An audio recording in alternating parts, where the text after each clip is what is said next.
réunion qui s'était tenue en 72 à Davos, en Suisse, où j'étais. Mais je n'étais pas invité. J'étais par hasard chez des amis à Davos. J'ai vu, je me suis cogné à Henry Kissinger, à des gens très connus. J'ai fini par demander à mes amis suisses, mais qu'est-ce qui se passe? Et j'ai vu des soviétiques, j'ai dit, qu'est-ce qui se passe? 73, hein. Attention, il n'y avait pas encore l'écroulement du mur. Et ils me disent, ah, mais il y a une réunion bizarre, la police est sur les dents, il faut surtout pas qu'on sache qui est là, c'est interdit de prendre des notes, de prendre des photos. Bon, j'ai quand même eu par mes amis suisses beaucoup de choses, et même eu la sténographie de leurs débats internes. Il y avait une centaine de gens, donc j'ai parlé de Kissinger, il y avait des Japonais, il y avait une délégation soviétique, dont un vice-ministre du gouvernement soviétique, et n'oublions pas que c'était, soi-disant, toujours la guerre froide. Bon. Or, ils étaient là.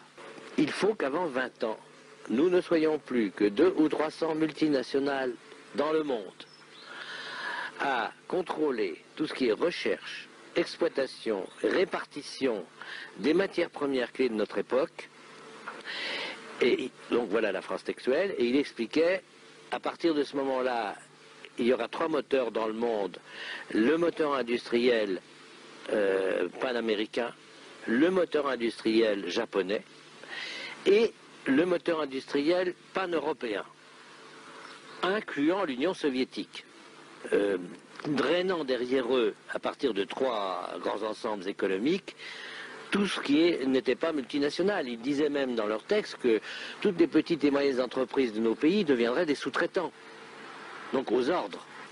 Voilà en gros, si vous voulez, je crois ce qu'il faut que les gens sachent, c'est qu'on est manipulé par des gens qui ont tout en main parce qu'ils ont les leviers économiques et monétaires qui sont beaucoup moins frappants pour le public, qui ne comprend rien aux histoires monétaires, par exemple, que si c'était une affaire purement politique.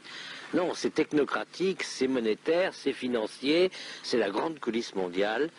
Et d'ailleurs, à mon avis, même si ces gens sont très puissants, ils échoueront. On n'est pas impuissant parce que plus on répète, plus on les dénude en public. Le roi est nu, on connaît l'expression.